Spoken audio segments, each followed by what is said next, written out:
We all know the best way to handle a bully is to stand up to them, right? Don't fall for their bullshit that they are somehow stronger or tougher or better than we are and they should be able to do whatever they want to us. No, you punch them in the face as soon as they get out of line. Now, the obvious reason to do this, of course, is to stop them from bullying you. But sometimes bullies, who are very often deeply, deeply, deeply, deeply, deeply insecure people, not mentioning any names at all, um, think that they can bully strong people. And I'm not suggesting that the victims of bullies are weak. What I'm suggesting is that for various reasons, bullies can identify those who are isolated or don't have support or are insecure themselves or just smaller and literally weaker. But then they miscalculate and they think that they are bigger, better, stronger than everybody. And something weird happens. They get pushback. The person they try to bully, who's not insecure, who is not isolated, who has support, who is smarter, who is many things the bully clearly isn't and knows on some deep level he's not, they punch him in the face. But why? Sometimes we need to stand up to bullies, not for ourselves, but for the people who, for whatever reason, can't stand up for themselves. And in some cases, it is never because the bully's better than they are. In some cases, though, it's not because of an insecurity or because the bully is just physically stronger. In some cases, it's because the people the bully is bullying don't have the resources, are extremely vulnerable, are extremely at risk. So if you're somebody who can stand up to a bully and punch him in the face, you're not standing up for yourself. You're standing up for all of those people who, for whatever reason, in some cases, because of a pure power differential, cannot do it for themselves. And let's not forget that, okay? Let's dive in.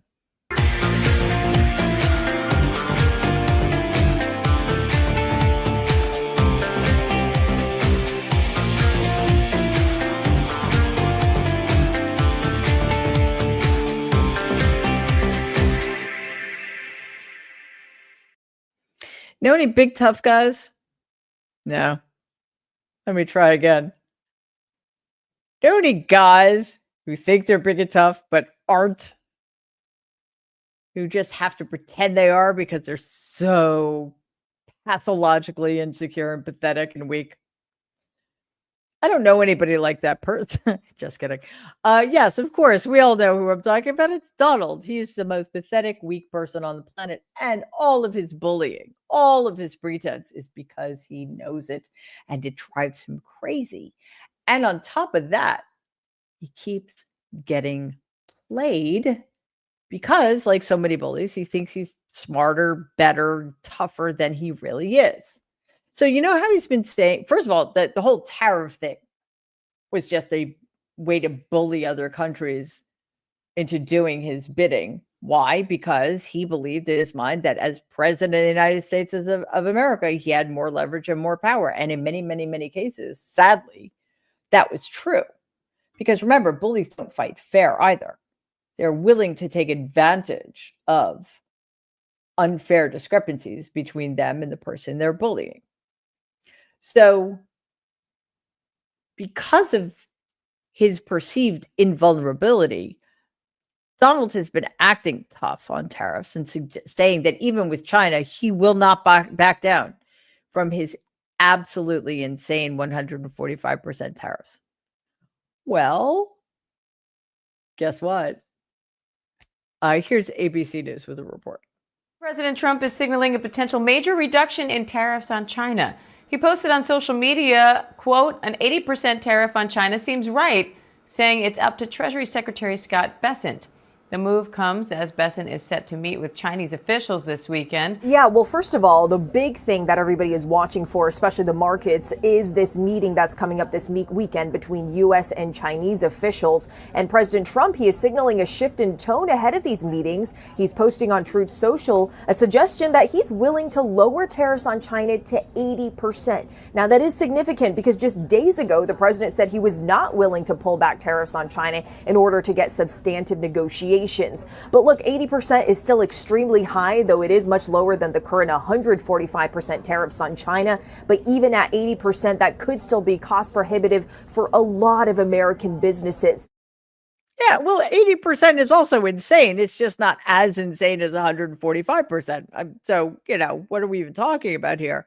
But I kind of love the way that Donald is now claiming that it's up to Scott Bessent.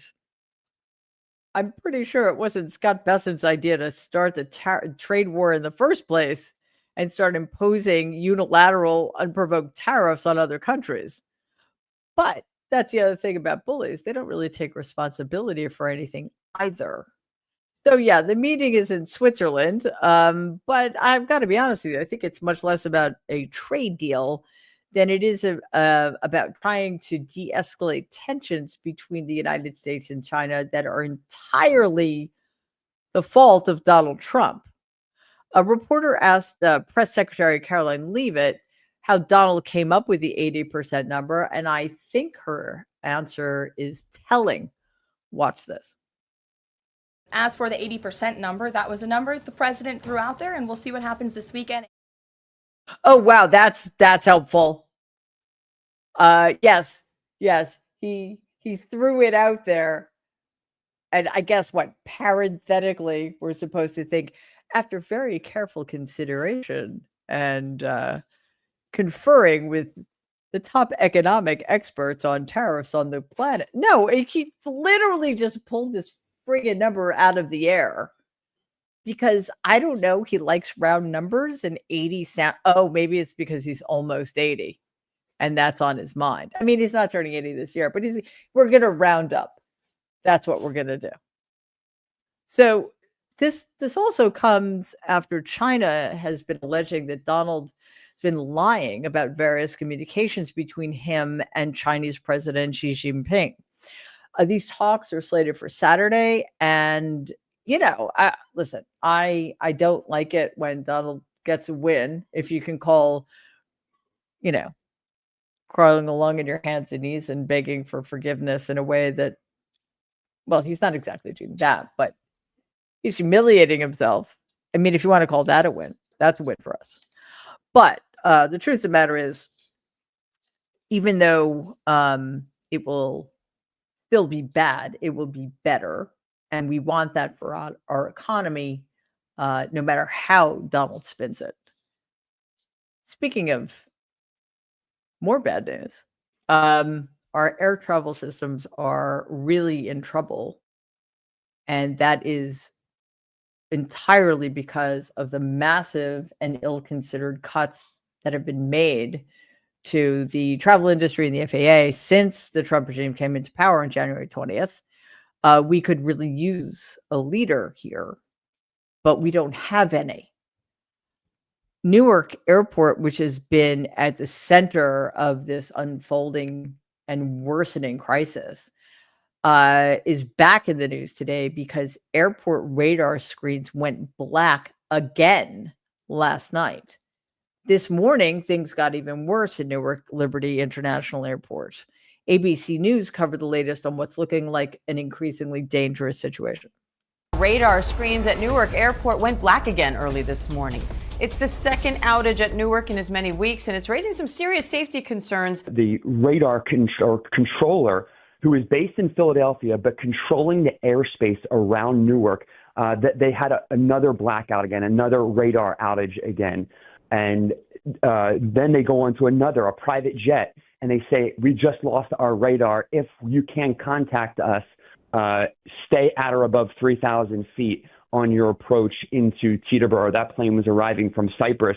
They then go on to tell the FedEx plane to contact their airline or FedEx as a company to put pressure on officials to get this problem fixed. Luckily, this morning's outage was brief. We reached out to the FAA to learn more information about how long this took place. They hadn't even known about the issue when we contacted them, so we're working to get more. As I think I've mentioned it before, last couple months, I've been flying in and out of Newark fairly frequently. But a few weeks ago, one of my flights got postponed for like 5 hours or something. I ended up not being able to make it because I was told Newark was down to one runway because of construction, which seemed weird to me. It's an international airport. This is not a small place. So that raised some questions. And then it happened to a friend of mine a week or two after that. A couple of weeks ago, I was alerted by my airline that there might be significant delays because of excessive winds. And then the next day, I found out that the truth of the matter is that the airline in question was warning people that Newark Airport wasn't necessarily safe to fly into or out of. So, of course, I canceled my flight and flew into a different airport entirely. Now, it's good that we're hearing about what's going on. But remember, I think this first came to our attention because of a whistleblower, which makes me wonder what we don't know about what's happening at other airports, large or small. Now, experts tell us there will continue to be delays out of Newark. And this is, as I said, an increasing problem. The FAA has been underfunded for decades, which is inexcusable. It's also been understaffed. I've never understood that. But despite that, aviation safety in the United States has been the best in the world. And up until January 20th, 2025, there have been very, very few major air disasters in this country in the last couple of decades, which is all down to the extraordinary professionalism of the people in positions to keep us safe. David Grizzle, who's the head of air traffic control, head of air traffic control during the Obama administration, told All Things Considered podcast that they're working with inadequate equipment now. He said, quote, "Most of the telecommunication system is the very best technology of the 1980s, unquote. That does not make me feel safe." He did say that air travel is generally safe, just not as safe as it was 10 years ago. And this is something that hopefully gets better now that the Newark situation has come to light. But again, it's mystifying to me that the FAA would have been underfunded and understaffed for so long under apparently administrations from both parties. But now there's an all-out assault on the FAA by the Trump regime. Again, for reasons that make no sense to me, except, as I've said many times, this is what happens when you put in charge two people, and I'm referring to Donald Trump and Elon Musk, who care about nothing except money and profit. They actually are willing to risk the lives of Americans or anybody flying because they think it will save them money. What I also find a little mystifying is that every single airline in the country is staging a walkout because this is untenable and this is not how we should be living in America. So while the Trump regime continues to make air travel, which heretofore had been one of the safest modes of transportation, they were handed another loss today on immigration, which is good to hear. The regime's attack on free speech and immigrant rights continues despite this, but at least finally, at long last, a judge ordered the release of Rumeysa Öztürk, a Tufts graduate student who was unlawfully arrested and detained for 6 weeks. Now, remember, she was arrested in Somerville, Massachusetts, where I used to live, and sent to Louisiana, sent to an immigration facility in Louisiana for 6 weeks. Why? What horrific crime did this graduate student in child development commit? What violent organization must she be a part of to justify defying the Constitution and detaining her illegally and denying her her due process rights? Because remember, those exist no matter how terrible a person you are. Now, Ozturk is here legally on a student visa. Let's just pause for a second here. And I'm going to play you a clip from CBS that has covered all of this. But I want you to think, when I play the clip, I want you to think about this woman, this 30-year-old woman, and other people who have been illegally detained and in some cases disappeared and in some cases sent to gulags in other countries. And I want you to think about what it might mean for the rest of us. Here's the clip now. This hearing has been going on for a couple of hours now. It's happening at a courthouse in Vermont, but Rumeysa Ozturk has been testifying virtually from an ICE detention center in Louisiana, and she's been making her case to the judge about why she should be released. So Ozturk was arrested by ICE agents in Somerville in March after the Trump administration revoked her student visa. Ozturk is accused by the Trump administration of supporting Hamas, but her legal team says that she co-authored a campus newspaper article critical of the war in Gaza. Today, Ozturk told a federal judge that she's having numerous asthma attacks that are more severe in intensity from the stress and from living with 23 other women in an area meant for 14 people, as well as exposure to cleaning supplies and rodents. Ozturk even had to leave during the hearing because she was having an asthma attack. Supporters of Ozturk gathered outside of that Vermont courthouse this morning, rallying for her freedom and for freedom of speech. Vermonters are showing up.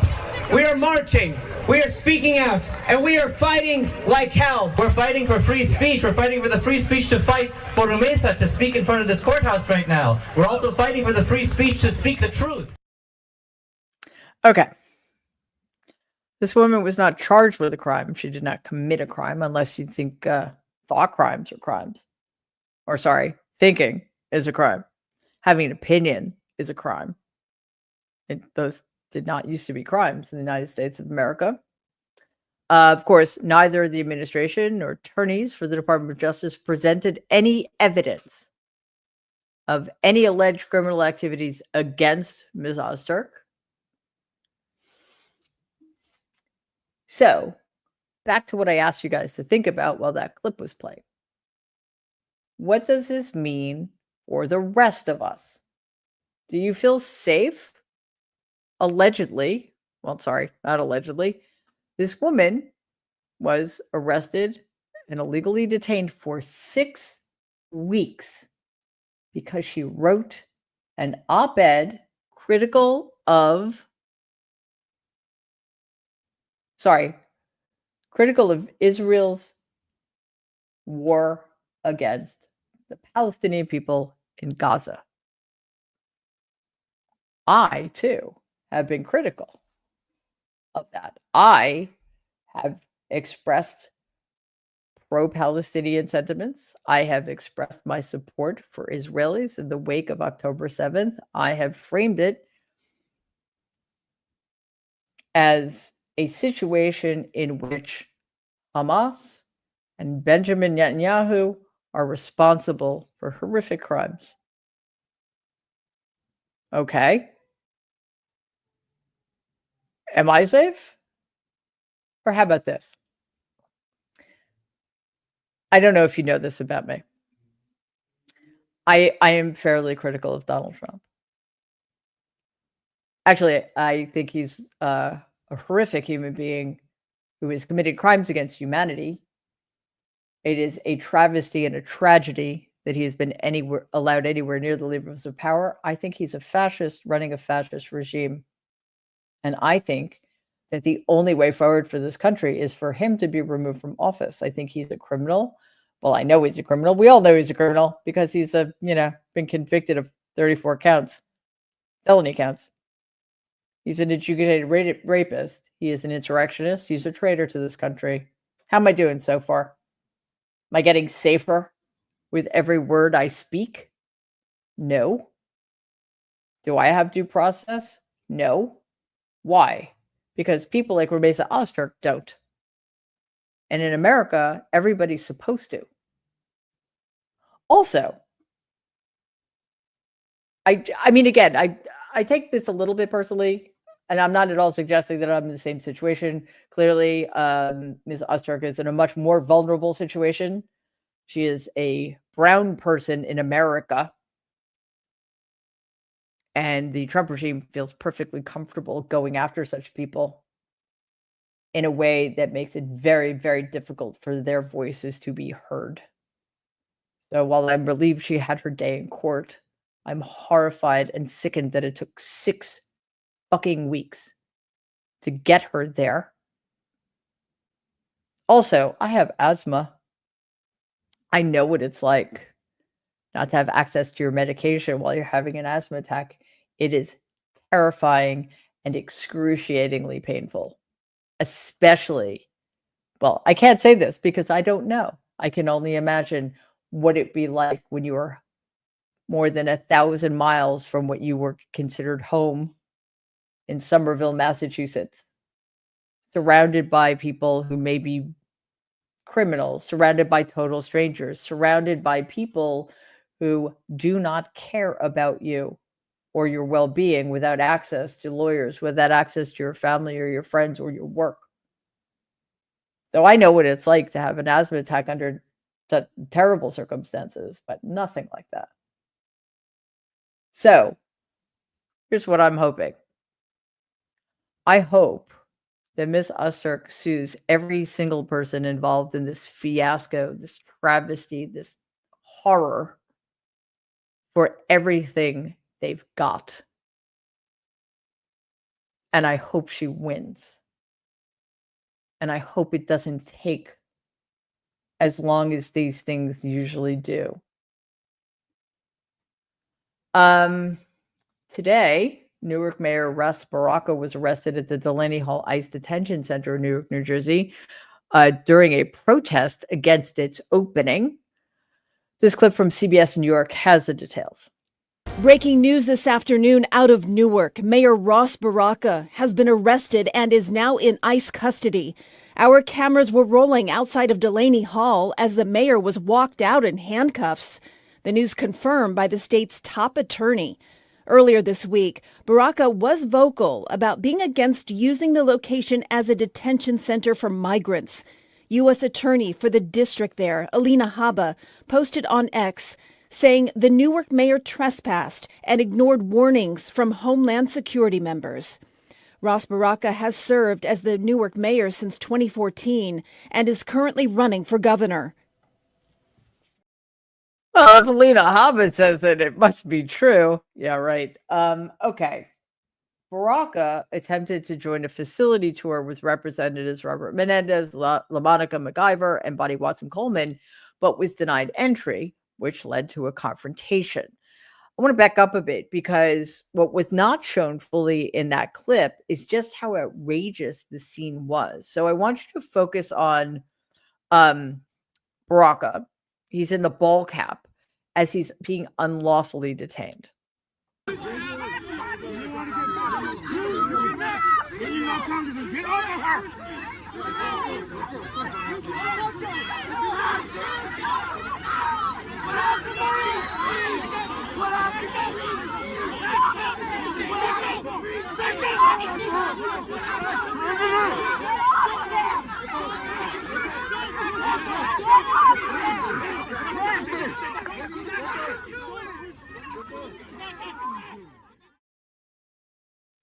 Yeah, that's a mess. And that kind of thing is going to be happening all over this country. Now, federal officials claim that Baraka trespassed and ignored warnings to leave. He has previously filed a lawsuit challenging the facility's legitimacy, and he's also been a vocal critic of Trump regime's immigration policies, arguing that the facility lacks proper authorization, which it probably does, but, you know, what are you going to do? This is what happens And this is what's going to continue to happen when you empower petty people, right? When you decide that making a point is more important than protecting people's rights, when you decide that some people don't deserve to have any rights, when you decide that some people do not belong to be here. And this is what happens when right-thinking people refuse to participate, but then the void is filled by those desperate for attention, by those who feel powerless and want some kind of power, any kind of power, and will do anything to exercise that power over people who are vulnerable and frightened and desperate. That's what ICE is. That's what people like Tom Homan represent. People like Kristi Noem, people like Alina Habba, people like Emil Bove, people like Elon Musk, people like Donald Trump. These are small, weak-minded, pathetic, desperately lonely, desperately needy people who can only fill the void by exercising cruelty on people who are less powerful than they are. That's kind of that's what the federal government is in service to right now. And we need to be very, very, very, very aware of that. All right. Anybody feeling in need of a little emotional support moment? How about an hour? Yeah. I don't think we'll do that. But let's get today's EMS, as we like to. No, wrong. ESM. You know, it's Friday. Give me a break. So today, because I think it would be a very good place to be, we're going back into space. So again, long week. Time for a trip. Maybe next time we'll go to the Caribbean. Who knows? Today we're going to a giant galaxy cluster. You're gonna this rolls trippingly off the tongue, so I'm sure you'll remember it. WHLO. Sorry, let me start over. See how trippingly it rolled. WHL0137-08 via one of my favorite things ever created, the James Webb Space Telescope. Let's watch.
Yeah, what people are capable of sometimes, you know? I was actually thinking, wow, it's taking longer to get there than I thought it would. But then I realized it's 28 billion light years away and I should just be more patient. Anyway, that was pretty amazing. Thank you for indulging my love of astronomy. I appreciate it. Okay, let's get to your questions and comments. Loves my dogs a lot. Thank you, as always, for that. That's awesome comment. I'm so relieved that the Cardinals, the Catholic kind, not the bird or football team. Yeah, well, backyard bird Cardinals would never do this, but I don't know about the football team. Is that a football team or is that a baseball team? I don't know. Anyway, it doesn't matter because we're not talking about birds or football or baseball teams. We're talking about the College of Cardinals. So relieved he did not elect Donald to be Pope. Yeah, well, it would have been surprising for a couple of reasons, or a few reasons. One, he's a heathen who's broken every single commandment. You know, that's usually not something that's something that's frowned upon. Oh, two, he's not a cardinal, and I could be wrong about this, but I think you have to be a cardinal in order to be elevated to the papacy. And three, he's not Catholic, and I'm almost certain you have to be Catholic in order to be the pontiff. So it still feels like we dodged a bullet, though, because the world is insane, and you never know. Ghostly Air 59, thank you as always. Comment: limited character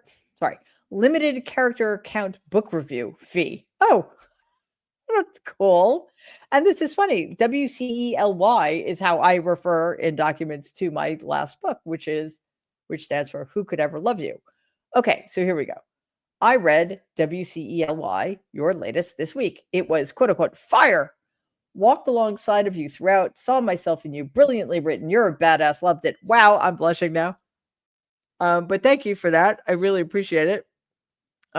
Truly, that was extremely kind of you. Thank you. And I'm glad that it resonated. Loves my dog a lot is back. Thank you so much. It hasn't been long, has it?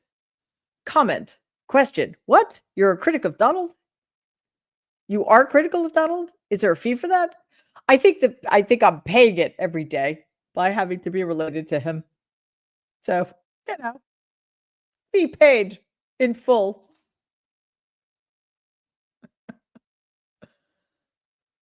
Kendra, thank you so much as always. That's awesome.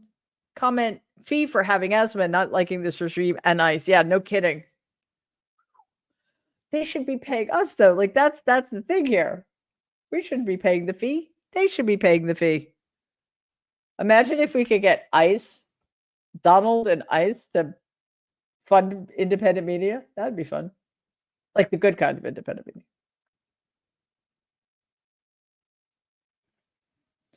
Donna, thank you so very much as always. Comment: good evening, Mary. This all has to stop. It is insanity. Donald needs to be pulled out of control. We are going to be destroyed as a country because he is such a horrible person. It has to stop. Yeah.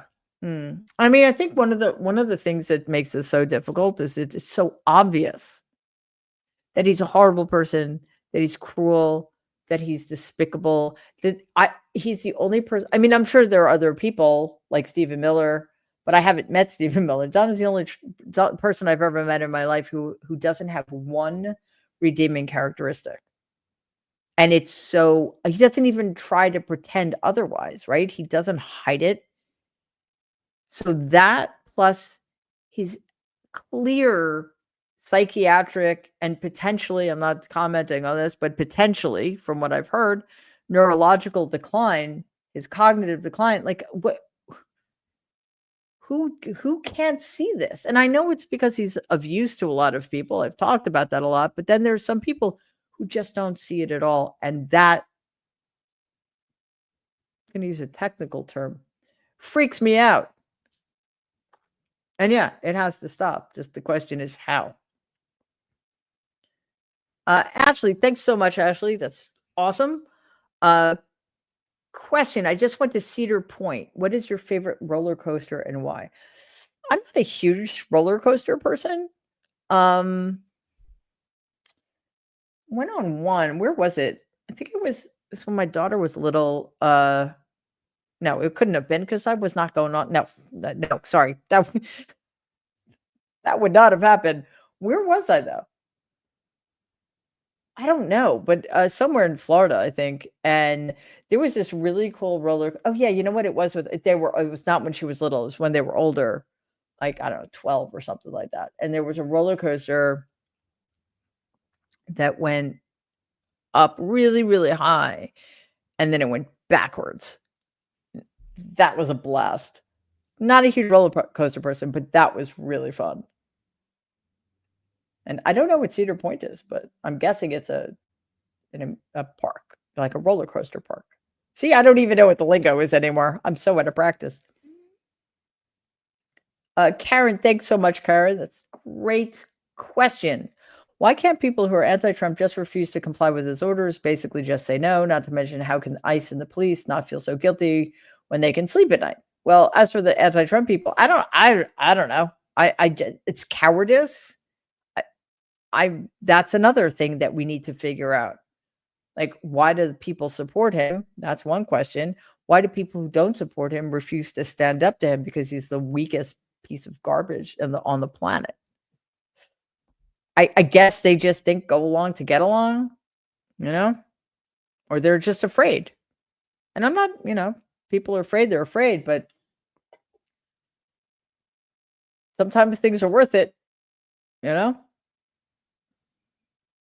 As for ICE and the police who commit these horrific acts against immigrants and others, I think they're just fine because they're those small, desperate people who want power at any cost. So I think they're okay with it. That's how regimes are built,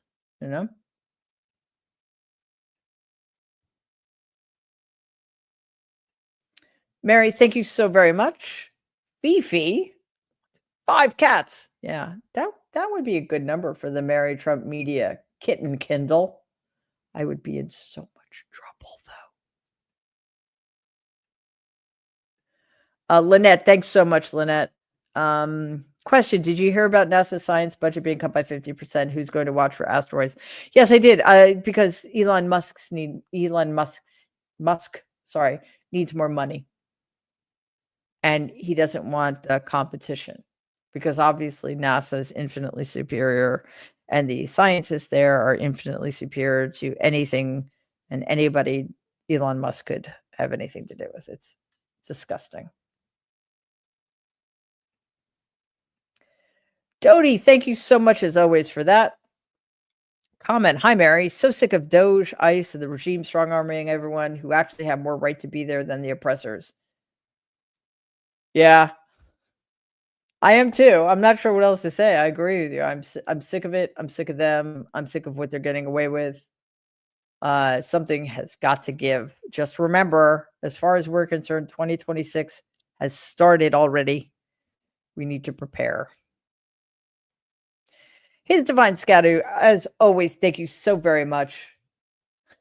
Oh, one of my favorite topics or Jeopardy categories. Comment, biblical apocrypha.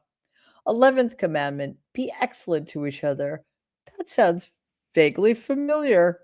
12th commandment, party on, dudes. Yeah, see, I knew that. I think that's from St. Augustine's City of God.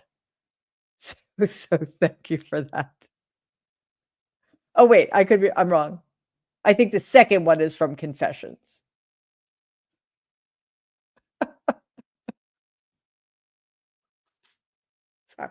Sorry, I shouldn't make myself laugh. That's rude and unprofessional. But hey, you set me up. Anyway, Jim, wow, thank you, Jim. That's fantastic and really generous, and we appreciate it a lot. Comment, love your channel, Mary. Thank you. I'm very glad you're here. Question. You've mentioned Donald is a nihilist. Should we be afraid of him literally going nuclear if he suffers a mental breakdown? He keeps me up at night. Well, what break? Like he's always breaking down. I think it's more about the degree to which he feels threatened.